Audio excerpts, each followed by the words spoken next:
सुर में गाना सीखिए पाधानीसा ऐप के साथ AI powered personal music teacher from Saregama.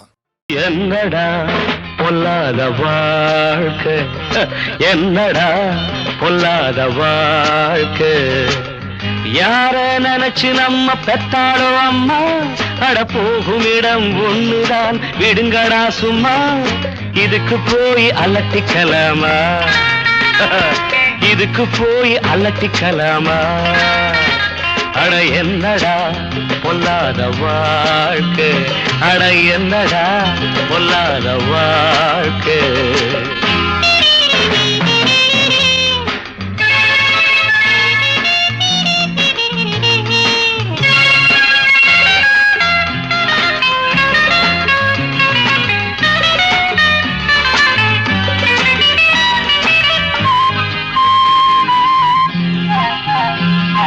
காடாறு மாதம் அப்பா, நாடாறு மாதம் அப்பா, ராஜாக்கள் கதை இதுதம்பா, நம்ப நல தேவலையப்பா, முடிஞ்சா ஆடுற வரைக்கும் ஆடு, இல்ல ஓடுற வரைக்கும் ஓடு, இதுக்கு போய் அலட்டிக்கலாமா, இதுக்கு போய் அலட்டிக்கலாமா, என்னடா பொல்லாத வாழ்க்கை, அட என்னடா பொல்லாத வாழ்க்கை.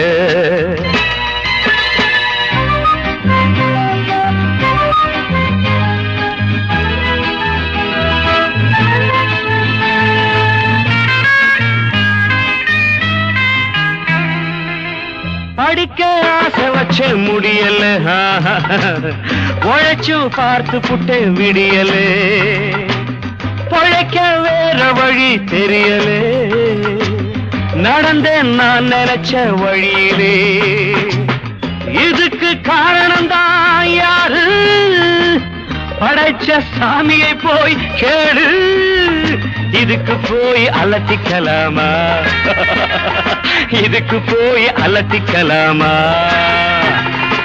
என்னடா பொல்லாத வாழ்க்கை, அட என்னடா பொல்லாத வாழ்க்கை.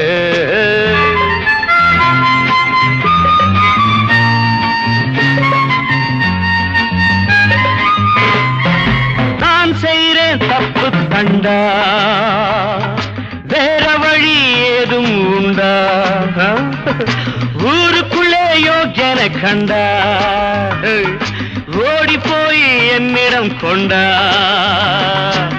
கிடைச்சா கிடைக்கிற வரைக்கும் பாரு, பிடிச்சா திருட்டு பட்டம் 100, இதுக்கு போய் அலட்டிக்கலாமா, இதுக்கு போய் அலட்டிக்கலாமா.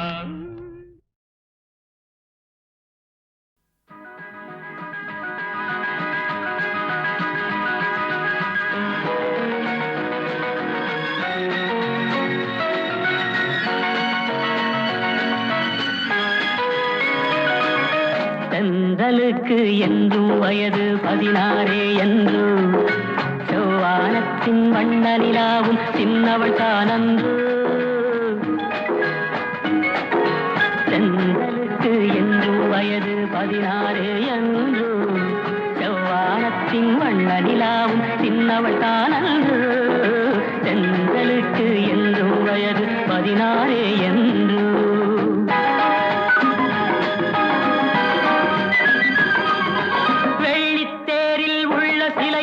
என்னால் திருநாளோ, மின்னல் மேனி மேக குழலால் தன்னை அறிவாளோ, வெள்ளித்தேரில் உள்ள சிலைக்கு என்னால் திருநாளோ, மின்னல் மேனி மேக குழலால் தன்னை அறிவாளோ, பால் வண்ண பூ முல்லை பார்த்தால் போதாதோ, பாலைவனத்தில் காவிரியாறு பைரவி பாடாதோ, தென்றலுக்கு என்றும் வயது 16 என்று, செவ்வானத்தின் வண்ண நிலாவும் சின்னவள் தானன்றோ, தென்றலுக்கு என்றும் வயது 16 என்று.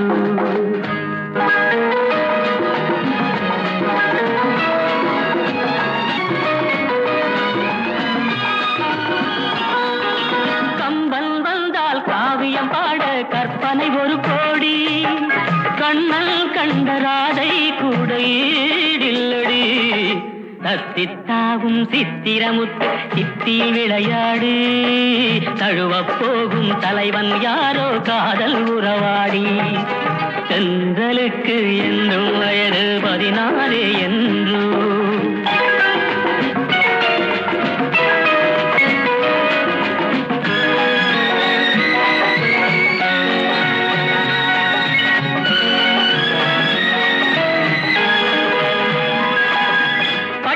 சேலை கட்டும் சோலை வாடுது கண்பட்டு பன்னீர் சொம்பு முன்னால் நின்று வாவென்றது பட்டு சேலை கட்டும் சோலை வாடுது கண்பட்டு பன்னீர் சொம்பு முன்னால் நின்று வாவென்றது எத்தனை சொல்லி எத்தனை அழகை நான் பாடுவேன் இன்பத் தமிழில் உள்ளதையெல்லாம் அள்ளி தருகின்றேன் தென்றலுக்கு என்றும் வயது 16 என்று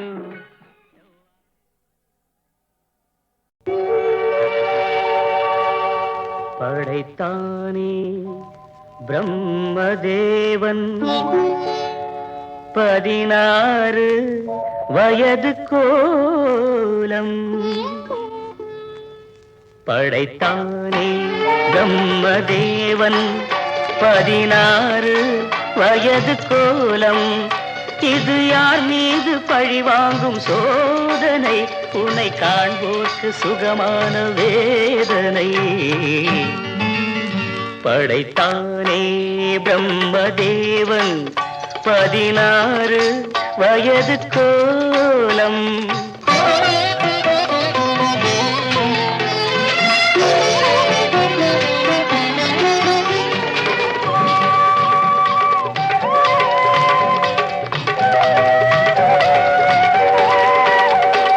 கண்ணாடி நீ பார்க்கும் கண்ணாடியா இல்லை உன்மேனி அது பார்க்கும் கண்ணாடியா நீ இன்றி வானத்தில் நிலவேதடி அது உனை பாடும் தாலாட்டு நீலாம்பரி இது யார் மீது பழி வாங்கும் சோதனை உன்னை காண்போர்க்கு சுகமான வேதனை படைத்தானே பிரம்மதேவன் 16 வயது கோலம்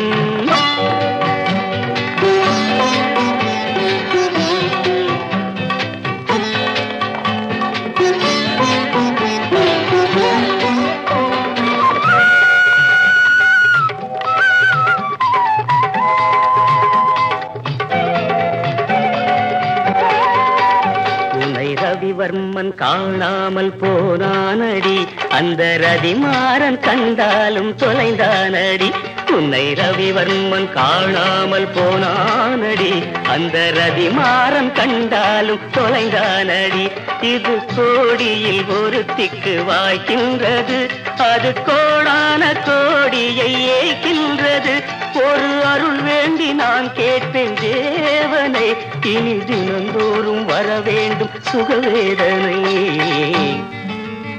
படைத்தானே பிரம்மதேவன் 16 வயது கோலம் இது யார் மீது பழி வாங்கும் சோதனை உன்னை காண்போர்க்கு சுகமான வேதனை படைத்தானே பிரம்மதேவன் 16 வயது கோலம்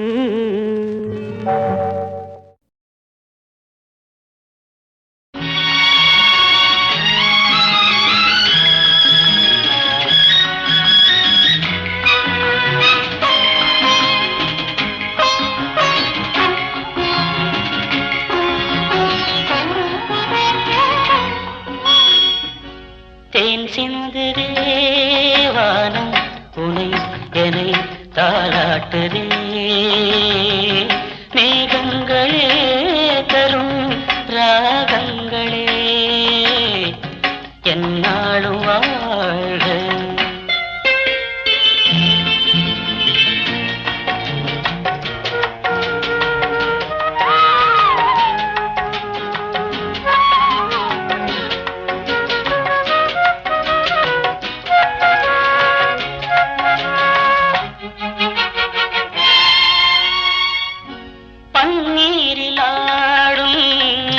செவ்வாழை கால்கள் பனிமேடை போடும் பால் வண்ணமேனி பனிமேடை போடும் பால் வண்ணமேனி கொண்டாடுதே சுகம் சுகம் பருவங்கள் வாழ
கண்ணோடு கண்கள் கவி பாட வேண்டும் கையோடு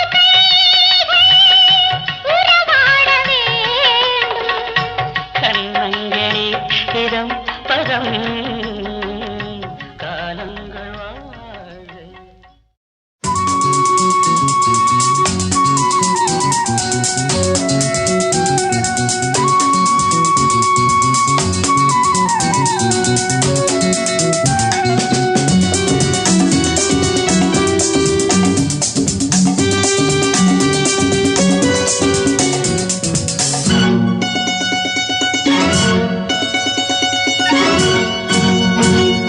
பக்கத்தில் வந்தால் என்ன தீம்தனா வெக்கத்தில் போவதென்ன தீம்தனா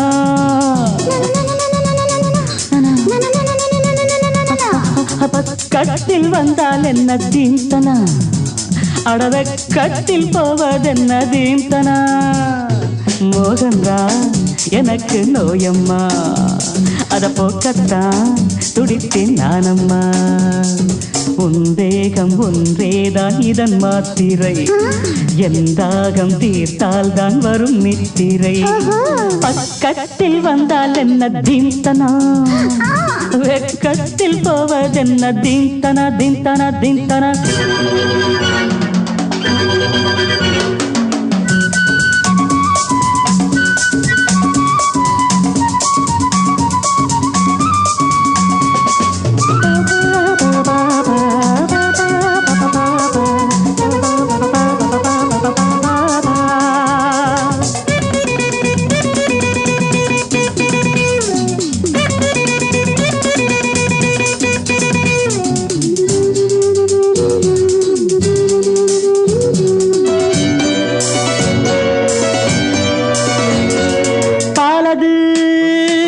கொதிக்கையில் நீர் தெளிக்கையில் கனியுது பாலது கொதிக்கையில் நீர் தெளிக்கையில் கனியுது பாவை நீ தவிக்கிறாய் காலை நான் அணைக்கவோ பாவை நீ தவிக்கிறாய் காலை நான் அணைக்கவோ உஞ்சாடை தன்னில் உருகி நானும் போனேனே உன்னாடை தன்னை எதிரி என்று சொல்வேனே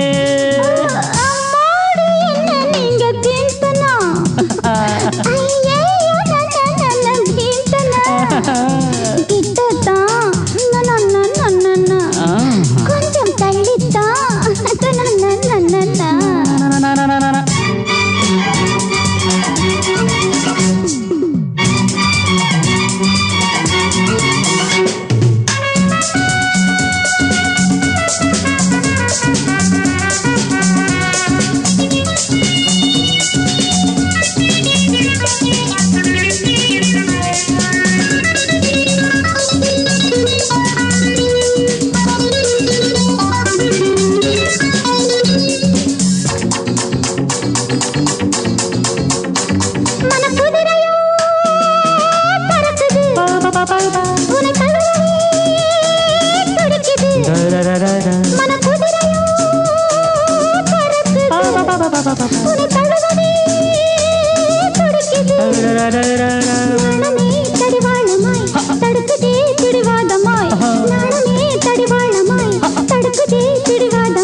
போவதென்ன தீந்தனா அடவெக்கத்தில் போவதென்ன தீந்தனா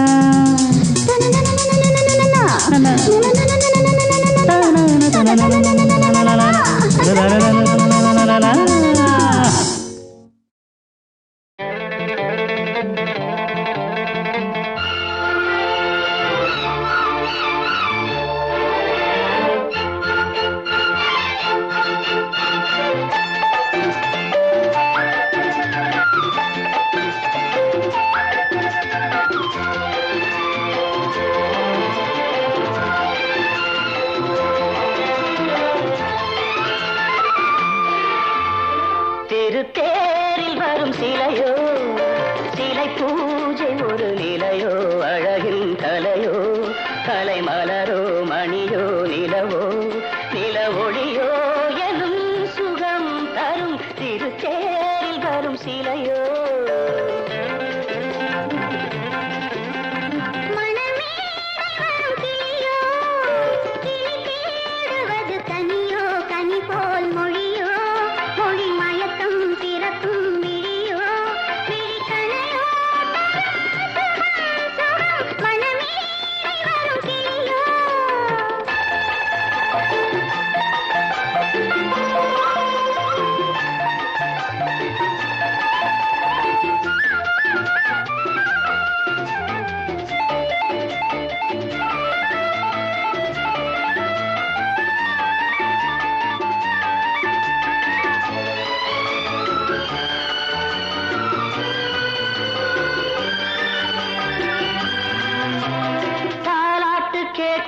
மழலை இது தந்தோடு தாமரை ஆடுது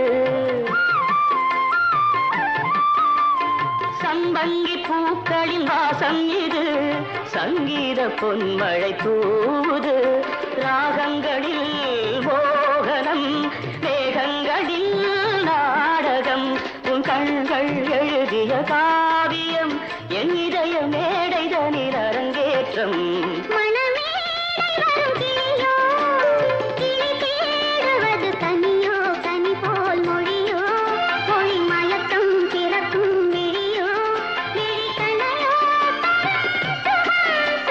திருத்தேரில் வரும் சிலையோ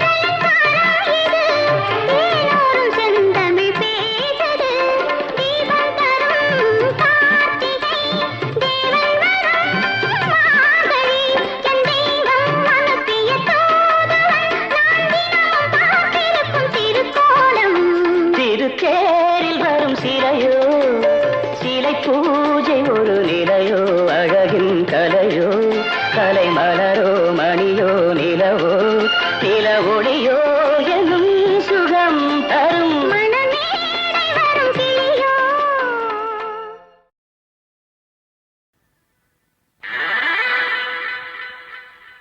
தப்பு தாளங்கள் வழி தவறிய பாதங்கள் இவர் இப்படி வாழ்வதென அவன் எழுதிய வேதங்கள் அவனது லாபங்கள் அவன் ஆக்கிய பாவங்கள் ஆசையில் ராகங்கள் ஆனால் அவசுர கீதங்கள் தப்பு தாளங்கள் வழி தவறிய பாதங்கள் இவர் இப்படி வாழ்வதென அவன் எழுதிய வேதங்கள்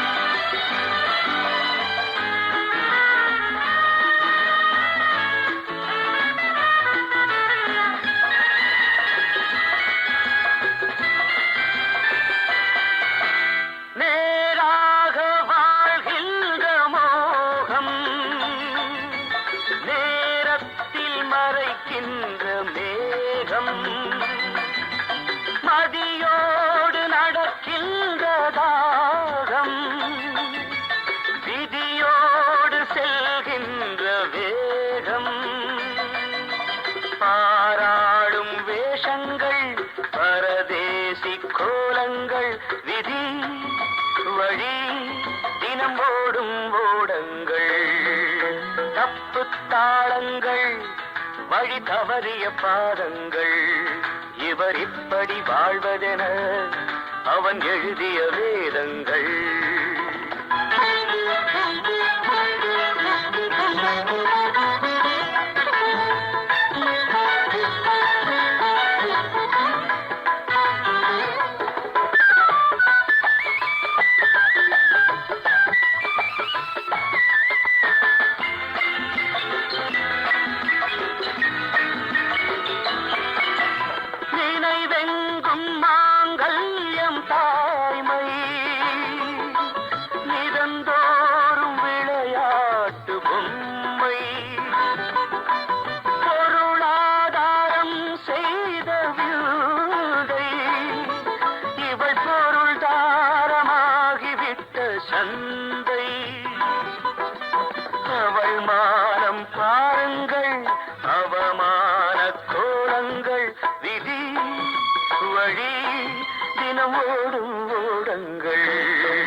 தாளங்கள் வழி தவறிய பாதங்கள் இவர் இப்படி வாழ்வதென அவன் எழுதிய வேதங்கள்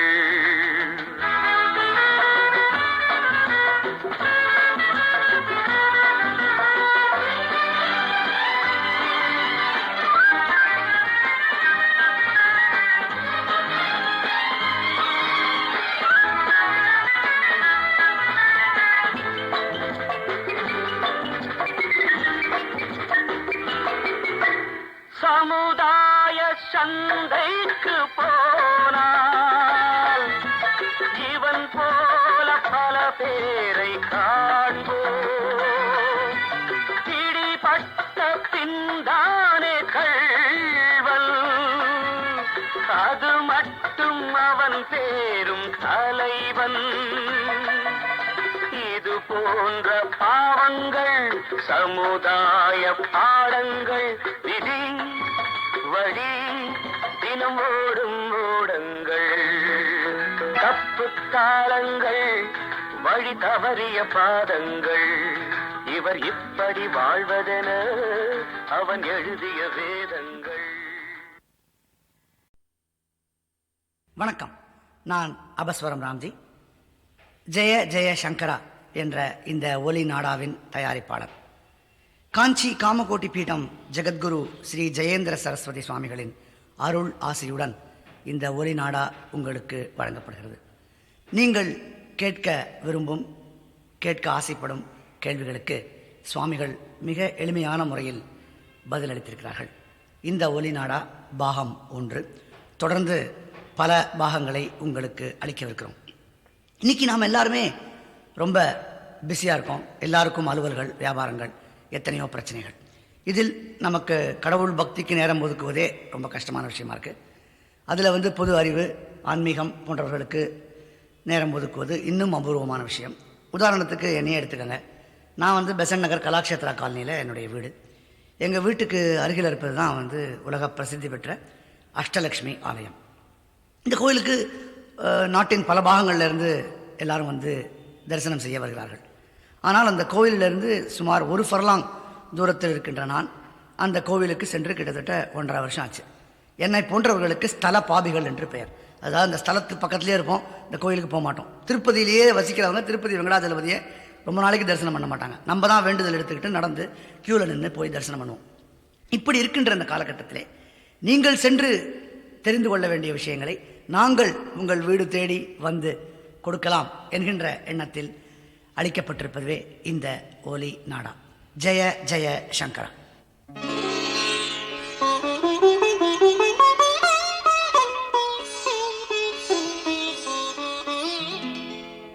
தங்கத்தணலே தாமரை மலரே தன் சந்தனமே தணியாதாகமே கண்கள் குளிர்ந்தேன் கருணை மழையால் கலையின் பெருக்கே தலை வணங்குகிறேன்.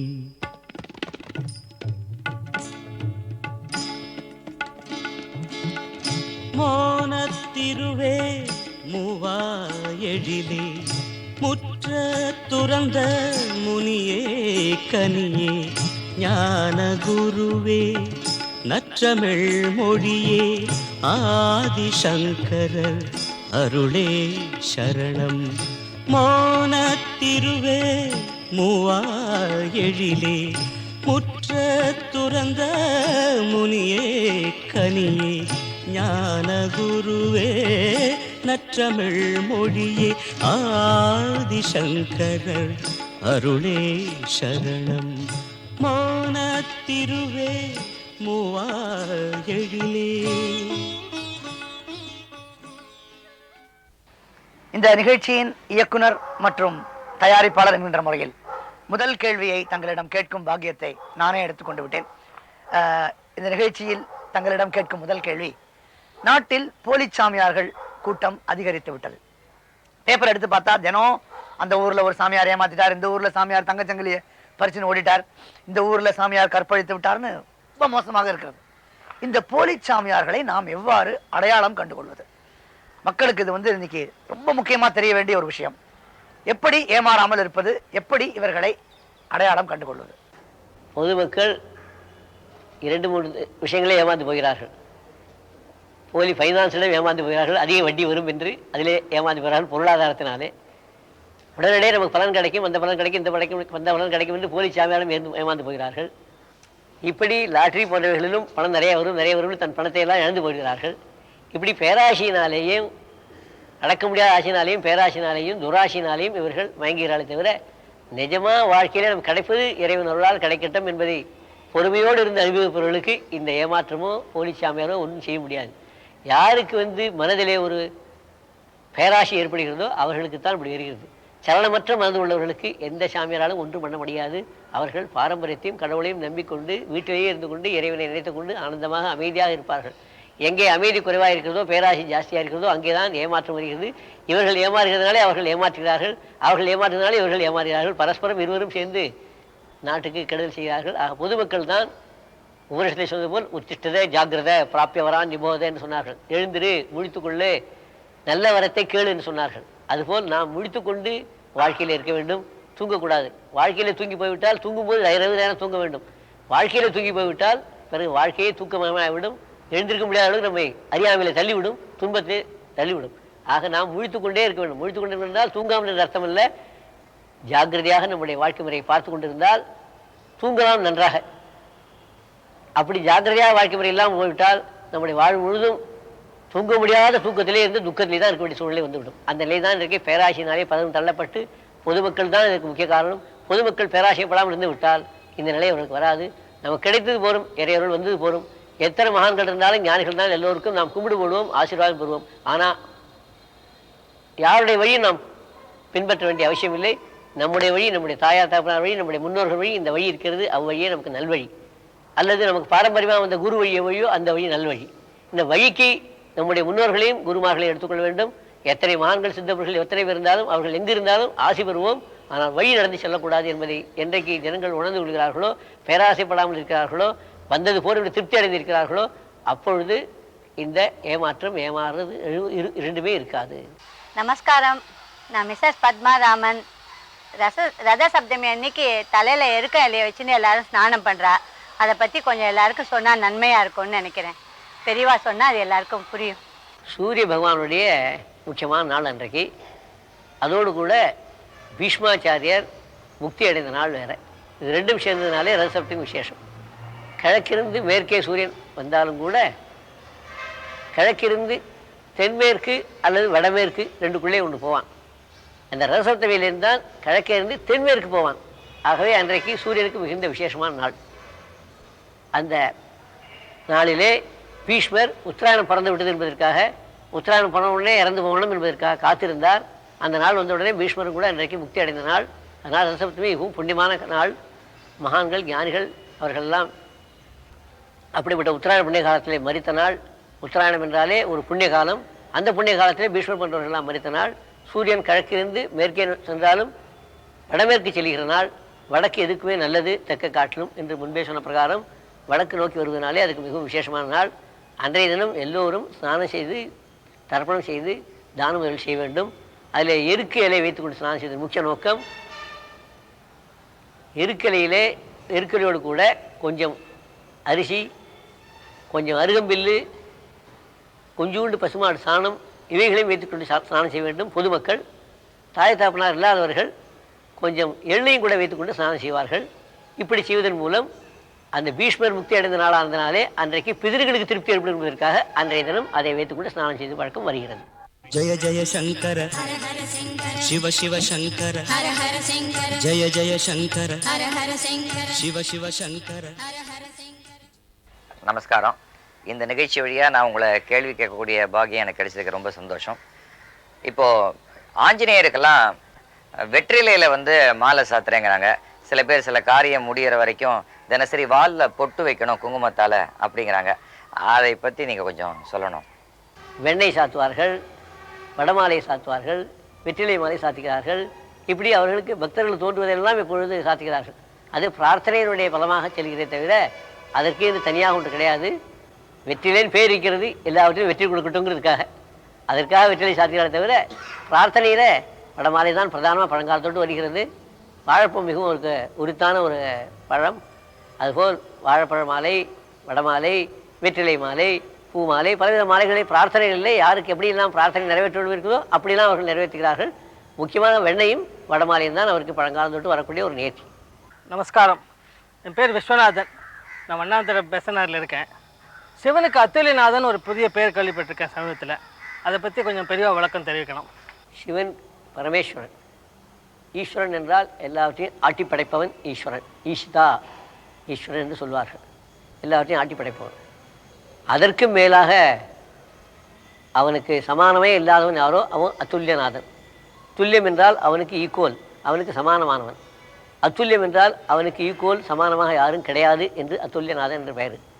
மற்றவர்களுக்கு ஓமையை சொல்லிவிடலாம், இது போல் அது, அது போல் அது என்று. ஆனால் இறைவனுக்கு பரமேஸ்வரனுக்கு இவர் போல் அவர் என்று சொல்வதற்கு வாய்ப்பு கிடையாது. அதனாலே அத்துல்யநாதன் என்று பெயர். உதாரணமாக முகத்தை சொல்லுவார், சந்திரன் போல் முகம் என்று சொல்வார்கள். அதுபோல் தாமர புஷ்பம் போல் திருவடி என்று சொல்வார்கள். இப்படி ஒன்றுக்கும் உதாரணம் சொல்லலாம். ஆனால் இறைவனுடைய பரமேஸ்வரனுடைய திருவுருவத்துக்கு என்ன உமானம் சொன்னாலும் பொருந்தது வாய்ப்பு கிடையாது. அப்படிப்பட்ட அபரிமிதமான எல்லையில்லாத பெருங்குணத்தோடு கூடிய பெருமானானதினாலே அவருக்கு அத்துல்யநாதன், அவனுக்கு ஈக்குவலாக சமானமாக ஒருவரும் நாதனே கிடையாதனாலே அத்துல்யநாதன் என்று பெயர் வழங்கப்பட்டுள்ளது. பெரியவாக்கு நமஸ்காரம் பண்ணிக்கிறேன். நான் சச்சு. எங்கள் அம்மா அப்பா தாத்தா எல்லாருமே நாங்களும் காஞ்சிபுரம் தான். உங்கள்கிட்ட ஒரு சின்ன கேள்வி கேட்கணும். விநாயகருக்கு அருகம்புல் சாத்திரமே, அதனுடைய தத்துவம் என்ன? ஒவ்வொரு வழிபாட்டுக்கு முன்பு, நல்ல காரியம் செய்வதற்கு முன்பு விநாயகரை நாம் வழிபடுகிறோம். அந்த விநாயகர் முழு முதற் கடவுளாக கருதப்படுகிறது புராணங்களில் எல்லாம். நாமும் அப்படித்தான் நம்பி வழிபாடு செய்கிறோம். அந்த விநாயகர் பெருமானுக்கு அருகம்பில் என்பது மிகவும் விசேஷமானது. இப்பொழுது அதுக்கு எத்தனையோ உணவெல்லாம் நாம் படைக்கிறோம். அதே வடிவத்திலே உள்ள ஆனைக்கு எத்தனை உணவுகளை நாம் அளித்தாலும் அருகம்புல்லை சாப்பிடும் அந்த ஆர்வம், புல்லை சாப்பிடும் அந்த ஆர்வம் வேறு எந்த உணவிலும் கூட ஆனைக்கு இருப்பதில்லை, விநாயகர் விடத்திலிருந்து ஆனைக்கு. ஆகினாலே அருகம்புல்லிலே பலவிதமான மந்திர சக்தி கொண்டவைகள்லாம் கூட இருக்கின்றன. இன்றைக்கு சித்த வைத்தியத்திலும் ஆயுர்வேத வைத்தியத்துக்கும் அருகம்பில்லை மிகவும் உபயோகப்படுத்திக் கொள்கிறார்கள். பலவித தீராத நோய்களெல்லாம் தீர்வதற்கு வாய்ப்பாக அருகம்பில் அமைந்திருக்கிறது. அது மாத்திரமல்ல, அது ஏழை எளியவர்களுக்கும் சுலபமாக கிடைக்கக்கூடியது. வழிபாட்டிற்கு வசதி உள்ளவர்கள் தான் செய்ய வேண்டும் என்பதல்ல. விநாயகர் பெருமான் எப்படி ஏழை எளியவர் அனைவருக்கும் மரத்தடியிலும் தெருச்சந்திலும் முச்சந்திலும் கூட உட்கார்ந்து கொண்டு எல்லா இடத்திலும் அருள் பாலிக்கிறாரோ, பாமரஜனங்களுக்கும் பண்டிதர்களுக்கும் எல்லோருக்கும் பொதுவாக இருக்கிறாரோ, அதுபோல் இந்த அருகம்பில் கூட மார்க்கெட்டுக்கு வராத, பஜாருக்கு வராத, விலைவாசி இல்லாத, இத்தனை விலைவாசி ஏற்றத்திலும் அதற்கு ஒரு விலை இல்லாத, ஆனால் விலை மதிப்பற்ற ஒரு புல்லாக அருகம்புல்லாக இருந்து நமக்கு விநாயகருக்காக வழிபாட்டுக்கு உகந்ததாக சொல்லப்படுகிறது. அந்த அருகம்பில்லை நாம் விநாயகர் போடுவதன் மூலம் நம்மிடையே உள்ள வாழ்க்கையிலே உள்ள எத்தனை பந்தங்கள் இருக்கிறதோ, துன்பங்கள் இருக்கிறதோ அதெல்லாம் அருந்து போய்விடும் என்றும் சொல்லப்பட்டிருக்கிறது. அதாவது துன்பங்களை அகற்றக்கூடிய தன்மை அந்த அருகம்புல் பூஜையினால் கிடைக்கிறதுன்னு சொல்லப்பட்டிருக்கிறது. ஆகவே விநாயகருக்கு அருகம்புல் போடுவதன் மூலம் எளிமையாகவும் ஆகிறது, தூய்மையாகவும் ஆகிறது, பலவித மந்திர தந்திரங்களோடு சக்தியோடு கூடியதாகவும் இருக்கிறது. அதே நேரத்தில் நம்மளுடைய பந்தத்தையும் துன்பத்தையும் அகற்றும் பொருளாகவும் ஆகிறதுனாலே அருகம்பில்லை போடும் பழக்கம் வருகிறது. வீட்டில் வலம்புரி விநாயகர் வச்சுக்கிறது நல்லதா, இல்லை இந்த இடது பக்கம் தும்பிக்கை இருக்க அந்த விநாயகர் வச்சுக்கிறது நல்லதா? எதுவுமே வலம் பக்கமாக வருவது நல்லது. வலம் வருவது நல்லது, வலம் பக்கமாக வருவது நல்லது. தெற்கு நோக்கி இருப்பது இரண்டாம் பட்சம்தான். ஆகவே வலம்புரி விநாயகருக்கு விசேஷம் உண்டு. வலமாக வருவதனாலே வலம் பக்கம் அதுக்கு விசேஷம். இடம்புரி விநாயகர் என்பது சாமானியமாக பொதுவாக எல்லா இடத்துலையும் இருக்கக்கூடிய ஒரு நிலை.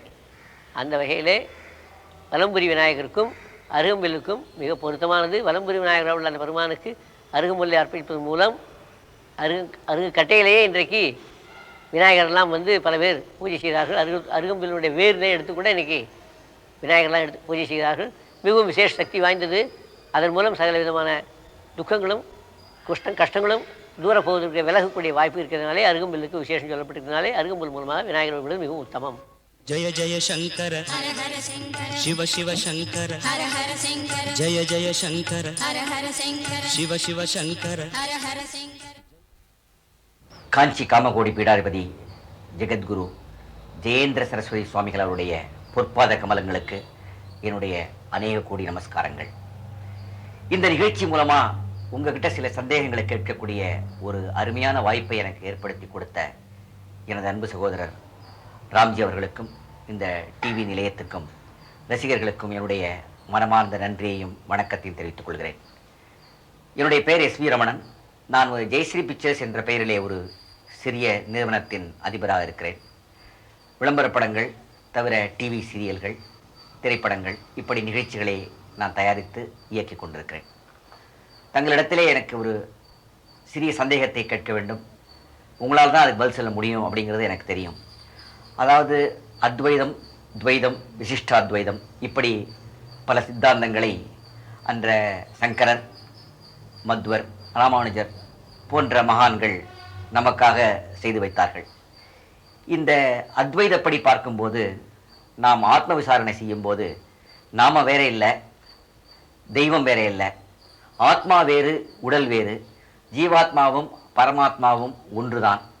இதை நம்ம ரியலைஸ் பண்ணுறதுக்கு தான் நம்ம ஆத்ம விசாரணை செய்கிறோம் அப்படிங்கிறதான் ஆரம்ப காலத்தில் இருந்த தத்துவமாக நான் நினைக்கிறேன்.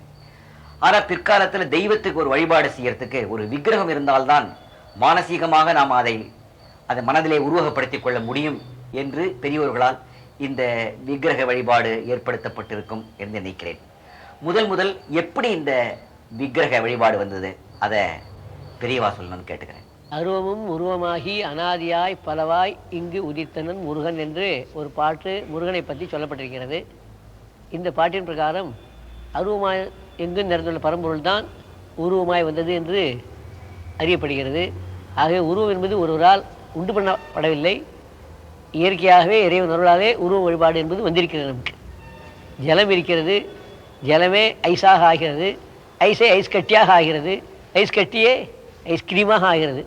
மனிதனோட முயற்சி ஐஸ்கிரீமுக்கு உண்டு, ஆனால் ஐஸாகிறதுக்கு முயற்சி கிடையாது. ஜலமே ஒரு வெப்பத்தின் மூலமாக அதுவே ஐஸாக ஆகிவிடுறது, ஐஸே ஐஸ் கட்டியாக ஆகிவிடுகிறது.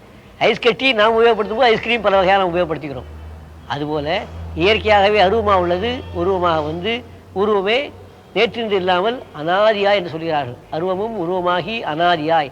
அனாதி என்றால் ஆரம்ப காலம் இல்லாமல் உலகம் தோன்ற காலம் முதல் அனாதி காலம் தொட்டு எவ்வளவு காலமாக அருவம் இருக்கிறதோ அந்த காலம் தொட்டே உருவமும் வந்திருக்கிறது என்று நமக்கு சொல்கிறார்கள்.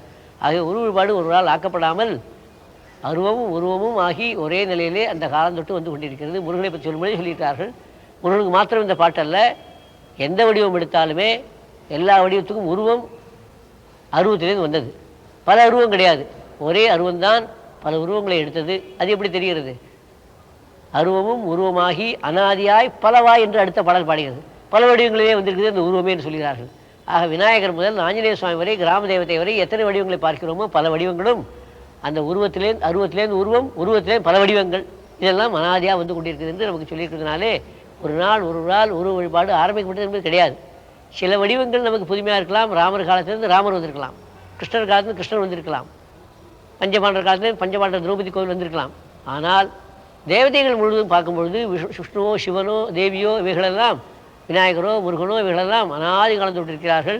அவர்களுக்கு உற்பத்தியாக அவர்களுக்கு பிறப்பாக புராணங்கள் சொல்லியிருந்தாலும் கூட எத்தனையோ யுகங்களுக்கு முன்னாக அவர்களுடைய வரலாறை தவிர நம்முடைய மனுஷ கணக்குப்படி காண முடியாது.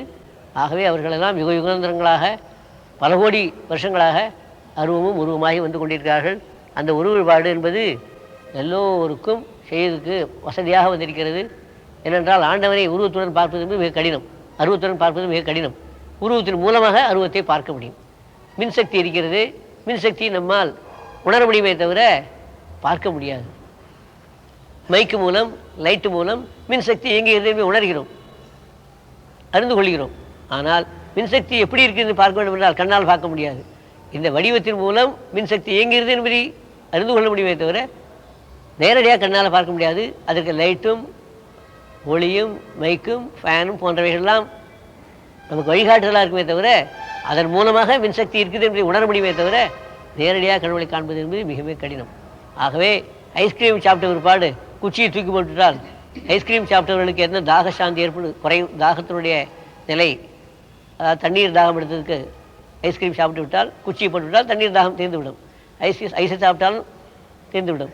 ஆனால் எப்படி சாப்பிட்டாலும் தாகசாந்தி மிஞ்சுகிறது என்பது போல உருவ வழிபாட்டு நிலையே அருவ வழிபாட்டுக்கு அழைத்து செல்வது தான். அருவத்திலிருந்து உருவம் வந்து நம்ம எல்லாம் ஆட்கொள்வதற்காக வந்து நம்முடைய பூஜைகள், உபச்சாரங்கள், பிரார்த்தனைகள் இவைகளெல்லாம் செவிமடுத்து கேட்டு ஏற்றுக்கொண்டு அதனுடைய பிரசாதமாக நமக்கு அந்த இறைவனே கையாலையும் கண்ணாலையும் திருவடியாலும் ஆசீர்வாதம் செய்து பிறகு நம்மை அவர் ஆட்கொண்டு அவரை காட்டிலும் உருவத்தை காட்டிலும் அருவ நிலைக்கு நம்மை அழைத்து செல்கிறார். அப்படி அழைத்து செல்வதற்காகத்தான் உருவம் ஒரு வயாமீடியாக இருக்கிறது. மத்தியத்திலே இருந்து நம்ம எல்லாம் அருவத்தை கொண்டு செல்வதற்காக உருவம் வேண்டியிருக்கிறது. அருவம்தான் ஆரம்பம், அருவம்தான் முடிவு. மத்தியிலே நமக்கு பாமர மக்களுக்கு, பொதுமக்களுக்கு பக்தி ஏற்பட்டு ஒரு பிடிமானம் ஏற்பட்டு நல்வழி வருவதற்கு உருவ வழிபாடு இன்றியமையாக ஆகிறது. அந்த இன்று உருவ வழிபாட்டை யாராவது ஆரம்பித்தால் அப்போ அவருடைய சொந்த விருப்பத்தின் ஆரம்பித்தாக ஆகிவிடும். அப்படி இல்லாமல் இறைவனே தான் அப்படி வந்திருக்கான்னு சொல்லிவிட்டால் அப்போ நம்பிக்கை நிறையாக வரும். அந்த நம்பிக்கையின் கீழ் அந்த இறைவனை நாம் பற்றி கொண்டால் பற்றுக பற்றற்றான் என்பது போல பற்றில்லாத இறைவனை நாம் பற்றி கொண்டால் அந்த பகவானே பற்றற்ற அந்த பரம்பொருளை அடைவதற்கு வாய்ப்பாக அமைவான். நமஸ்காரம். என் பேர் வந்து லட்சுமி சாஸ்திரின்னு பேர். சித்தர்களுக்கும் ஞானிகளுக்கும் என்ன வித்தியாசம், என்ன ஈடுபாடு அவர்களுக்கு நீங்கள் கொஞ்சம் விளக்கமாக சொன்னீங்கன்னா தேவையில்லை. உலகில் பலர் இருக்கிறார்கள். அவர்களை குறித்து தியாகபிரம்மம் தியாகராஜ சுவாமி ஒரு பாட்டிலே பாடியிருக்கிறார். எந்தரோ மகானுபாவனு அந்தரிக்கு வந்தனமுன்னு பாடியிருக்கிறார். எத்தனையோ மகான்கள் இருக்கிறார்கள், அவர்கள் அனைவருக்கும் என்னுடைய நமஸ்காரம் என்று தியாகராஜ சுவாமியை பாடியிருக்கிறார். ஆக அவர் காலத்திலிருந்து எத்தனையோ மகான்கள், ஞானிகள், மகாபுருஷர்கள், சித்த புருஷர்கள் எல்லாரும் இருந்திருக்கிறார்கள் என்று தெரியும். சித்த புருஷர்களும் பல வகைப்பட்டவர்கள், அஷ்டமா சித்தி பெற்றவர்கள் என்று பழங்காலத்திலேயே நம்முடைய புத்தகங்கள் எல்லாம் எழுதியிருக்கின்றன. பல பொருள்களை வரவைப்பது, ஆகாயத்தில் பறப்பது, உடலை குறுக்கிக் கொள்வது, மேலோக்கி கொள்வது என்று அணிமாதி அஷ்டசித்திகள் என்று சொல்வார்கள். அதைகளை தெரிந்து கொண்டவர்கள் மிக மிக குறைவு. இப்பொழுது சாமானியமாக சின்ன சின்ன சாமான்களை சித்து மூலம் வரவைக்கிறார்கள். நிறைய பேர் இன்றைக்கு வந்து விட்டார்கள். சிறிய மந்திரங்களை கற்றுக்கொண்டு அதன் மூலம் பல சம்பவங்களிலே சென்று சில வழிபாடுகளை செய்து அதன் மூலம் சித்து மந்திரங்களை இறையவர்களாலே செய்து வருகிறார்கள். இவர்களெல்லாம் சாமானிய சித்தர்கள், அஷ்டமா சித்தியை சேர்ந்தவர்கள் அல்ல. அஷ்டமா சித்தி சேர்ந்தவர்கள் இன்றைக்கு யாருமே இல்லைன்னு சொல்லிவிடலாம். ஏனென்றால் யோகாபியாசம் செய்து, ஆசனங்கள் செய்து, யோகாசனங்கள் செய்து அவைகளிலே சித்திகளை பெற்று அந்த சித்திகள் மூலமாக அஷ்டமா சித்தி வருது இருக்குது. அதுதான் நிஜமான சித்த புருஷனுடைய லட்சணம். அந்த மாதிரி சித்த புருஷன் இன்றைக்கு யாரும் கிடையாது. அதனால் சின்ன சின்ன விஷயங்கள் எல்லாம் எடுத்துக்கொண்டு இன்றைக்கு பொதுமக்களுக்கு மனித சக்தியை காட்டிலும் அப்பாரண சக்தி ஒன்று இருக்கு என்பதை காண்பதற்கு மாத்திரமே சில பொருட்களை வரப்பட்டிருக்கிறார்களே, அவர்கள் மாத்திரம் சித்த பொருளாக என்று சொல்லி வருகிறார்கள். ஞானிகள் என்றால் அவர் சித்துக்கெல்லாம் அப்பாற்பட்டவர்கள். ஞானிகள் என்றால் நேற்று, இன்று, நாளை, முக்காலத்திலும் எந்த காலத்திலும் இந்த உலகம் எல்லாம் நிலையாக இருப்பது கூடியது அல்ல. எல்லாம் மாறக்கூடியது, அழியக்கூடியது. நிலையாக இருக்கக்கூடியது ஒன்றே ஒன்று, பரமாத்ம சுரூபம், ஆண்டவன் சுரூபம், ஆத்மஸ்வரூபம் ஒன்று தான் என்பதை அனுபவபூர்வமாக உணர்ந்து அதையும் மக்களுக்கு உணர வைப்பவர் யாரோ அவர் ஞானி. தானும் ஞானியாக இருந்து மற்றவர்களுக்கும் அந்த ஞானத்தை அருள்பவர் ஞானி. நெருப்பு அதுவும் சுடும், கதகதகத என்று சூடோடு இருக்கும், அதை தொட்டவர்களையும் சுட வைக்கும். அதுபோல் ஞானிகள் தானும் ஞானப்பழம்பாக இருப்பார்கள், தன்னை அண்டினவர்களுக்கு ஞானத்தை அளிப்பார்கள். இதுதான் ஞானிகளுடைய வழக்கம். எலக்ட்ரிசிட்டி இருக்கிறது, தொட்டு விட்டால் ஷாக் அடிக்கிறது, அடித்து விட்டால் ஹாங்கிறான். எப்படி இருந்து தெரியாது. அவனை பிடிக்க போனால் அவனையும் அடிக்கும். அவனும் கேட்டால் அவனுக்கும் தெரியாது. தொட்டத்தோட பரம்பரையாக எல்லாரையும் இழுக்குமே தவிர எப்படி இழுத்தது, என்ன ஆச்சு, அந்த மாதிரி அது ஷேப்பாக இருந்தால் கருப்பாக இருந்தால் வலிச்சுதா இன்னும் தெரியாது. அப்படி அனுபவபூர்வமாக இருக்கக்கூடியதுவோ அது ஞானியனுடைய ஒரு நிலை. சித்தபுருஷர்கள் என்பது அதுபோன்ற நிலை அல்ல. அவர்கள் எவ்வளோ வேணால் காரியங்கள் செய்வார்கள், வழக்கம் போலே வாழ்க்கையை நடத்துவார்கள். அவர்களுக்கு உடையிலையோ உணவுலையோ இல்லறத்திலோ துறவரத்திலையோ நியமங்கள் ஒன்றும் கிடையாது. சாமானியான சின்ன விஷயங்களை அறிந்து கொண்டு அதை ஜனங்களுக்கு இறை சக்தி மனித சக்தி காட்டிலும் அப்பாற்பட்ட சக்தி இருக்கு என்பதை தெரிவிப்பதற்கு மாத்திரம் உபயோகப்படுத்தி கொண்டு செய்கிறவர்கள் இன்றைய சித்தர்கள். ஆனால் பழங்கால சித்தர்கள் நல்ல ஞானிகளுக்கு ஈடாக இருந்து கொண்டு அஷ்டமா சித்திகள்லாம் பெற்று அந்த அஷ்டமா சித்தியினாலும் நமக்கு ஞானம் வராது என்பதை உணர்ந்து இத்தனை சித்திகளையும் பெற்றேன், அதனால் நான் கண்டது என்ன என்றெல்லாம் தாய்மான சுவாமி போன்றவர்கள்லாம் கூட பாடியிருக்கார்கள். பட்டினத்தார் சுவாமி போன்றவர்கள்லாம் பாடியிருக்கார்கள். அவர்களெல்லாம் அஷ்டமா சித்தியும் பெற்று கடைசியில் ஞானத்தையும் பெற்றவர்கள். வெறும் சித்து என்பது மனிதனை முன்னேற விடாது. ஆனால் அஷ்டமா சித்தி என்பது படிப்படியாக மேலே கொண்டு போய் அவனை ஞானியாக ஆக்கக்கூடிய உதவும் உண்டு. ஆனால் அதில் மயங்காமல் இருந்தார். அதிலும் மயங்கி போய்விட்டால் அவனுக்கும் ஞானத்தை கொண்டு போக விடாது. ஆக சித்து என்பது இல்லற வாழ்க்கைக்கு தேவை உள்ளது, ஞான வாழ்க்கை என்பது துறவர வாழ்க்கைக்கு தேவையாக உள்ளது. ஆக சித்தர்களுடைய காரியங்கள் எல்லாமே, இன்றைய சித்தர்களுடைய காரியங்கள் எல்லாம், சித்து புருஷர்களுடைய காரியங்கள் எல்லாம் இல்லற வாழ்க்கைகளுக்கு தகுந்தமாக உள்ளது. அதாவது உலக வாழ்க்கை தேவையுள்ள பொருள்களை கொடுப்பது, ஒரு இறை சக்தி இருக்குது மனிதரை காற்றும் என்பதை உணர வைப்பது, நாத்திக நம்பிக்கை ஆஸ்திக நம்பிக்கை அழைத்துக் கொண்டிருந்தது இவ்வளவு வரைக்கும் தான். ஆனால் ஞானிகளுடைய எப்படி என்றால் மனதிற்கு அமைதியும் சாந்தியும் கொடுத்து பிறவில்லாத பெரும்பேற்றை அளித்து பலவித துன்பங்களையும் அகற்றி எந்த காலத்திலும் உனக்கு இந்த நிலையிலே இருந்தாலும் உனக்கு எல்லா நன்மையும் கிடைக்கும் என்று நல்ல அருளை வழங்குவோர் யாரோ அவர் ஞானி. தானும் அந்த ஞானத்தை பெற்று மற்றவர்களையும் ஞானத்துக்கு அழைத்து செல்பவர் ஸ்வயம் தானும் பல துன்பங்களையும் தாண்டி, வாழ்க்கையின் துன்பத்தை தாண்டி மற்றவர்களையும் தாண்டி வைப்பவர் யாரோ அவர் தான் ஞானி. அந்த நிலையிலே உள்ளவர்கள் இன்றைக்கு ஒரு சில பேரை ஞானிகளை பார்க்கலாம். ஆனால் அஷ்டமா சித்தி கண்டவர்கள் யாருமே இல்லைன்னு சொல்லிவிடலாம். சின்ன சித்து புருஷர்கள், சின்ன சின்ன சித்து வேலை செய்வர்கள் நிறைய பேர் இன்றைக்கு ஊருக்கு ஒருவர் 4 5 வந்து விட்டார்கள். அது ஜனங்களுடைய ஒரு ஆசையை உபயோகப்படுத்திக் கொண்டு, இவர்களுடைய பேராசையை உபயோகப்படுத்திக் கொண்டு அவர்கள் நிறைய தயாராகிவிட்டார்கள். அவர்கள் தயாராக இருந்தால் ஜனங்கள் தயாராகிவிட்டார், ஜனங்கள் தயாராக அவர்கள் தயாராகிவிட்டார்கள். இது பரஸ்பரம் நிறுத்த முடியாத அளவுக்கு வளர்ந்து கொண்டே இருக்கிறது. ஆக மனிதனுடைய துராசை எப்பொழுது இருக்குமோ அப்பொழுது சின்ன சித்து ஆசைகள்லாம் குறையும்.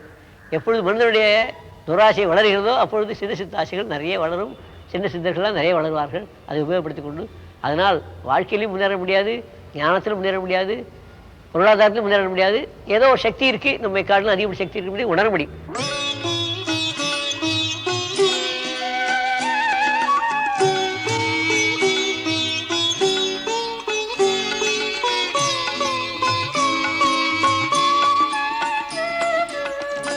எண்ணும் போதெல்லாம் இனிக்கும் ஊற்றே, இதயம் வருடும் தென்றல் காற்றே. எண்ணும் போதெல்லாம் இனிக்கும் ஊற்றே, இதயம் வருடும் தென்றல் காற்றே. பண்ணின் லயங்கள் பார்வையில் கண்டே, பாவம் போக்கினை தாழ் சரணங்களே. பண்ணில் லயங்கள் பார்வையில் கண்டேன், பாவம் போக்கினை தாழ் சரணங்களே.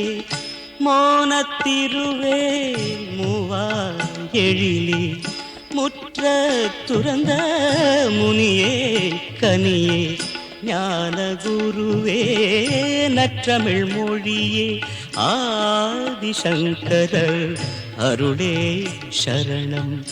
மோனத்திருவே மூவா எழிலே.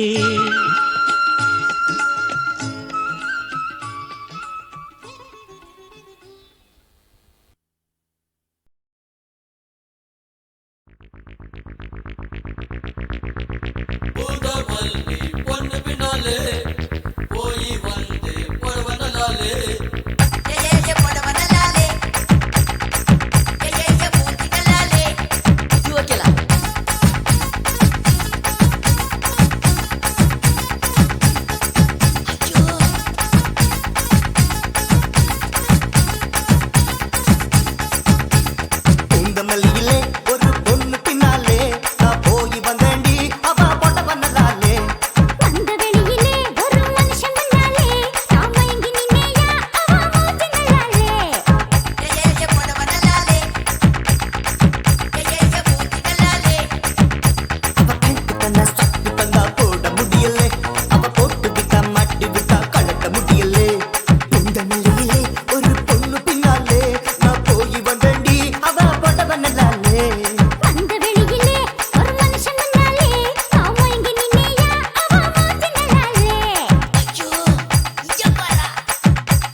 திக்தன திக்தன திக் திக்தன திக்தன திக்தன திக்தன திக்தன திக்தன திக் திக்தன திக்தன திக்தன பொன்னுலகம் இனி அண்ணி என்பேனா திக்தன திக்தன திக்தன திக் திக்தன திக்தன திக்தன திக்தன திக்தன திக்தன திக் திக்தன திக்தன திக்தன.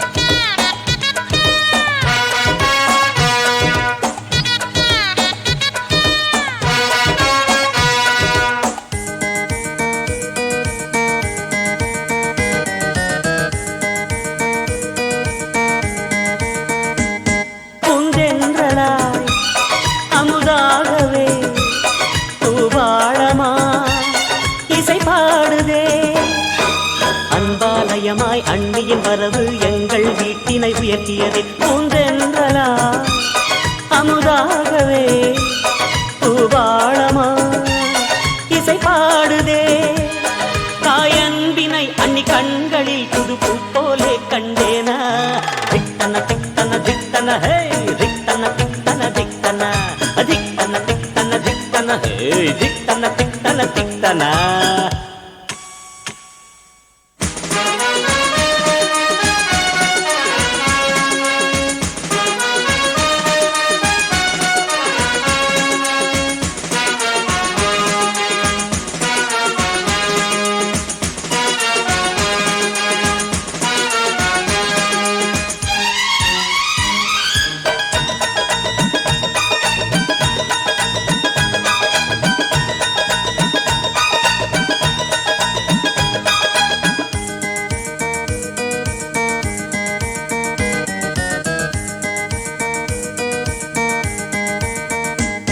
என் நீதிலே சில நெஞ்சமே கதை கூறுமே பழி போடுமே உன்னருளாலே என் உலகாட பெண்மையில் தன்னை பாரம்மா என் நீதிலே சில நெஞ்சமே கதை கூறுமே பழி போடுமே உன் போலவே அவள் ரூபமே வந்தமைந்திட நெஞ்சில் தேனா திக்தன திக்தன திக்தன திக் திக்தன திக்தன திக்தன திக்தன திக்தன திக்தன திக் திக்தன திக்தன திக்தன.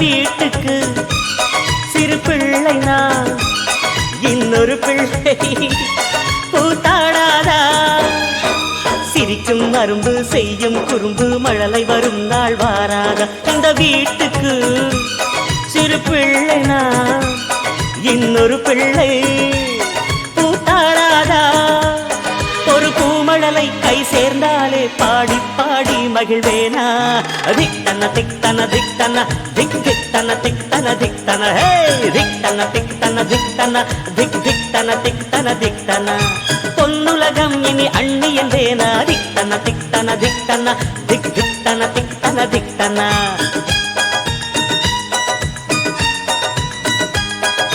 லல்லலார லல்லலார லல்லலார ஹே லல்லலார லல்லலார லல்லலார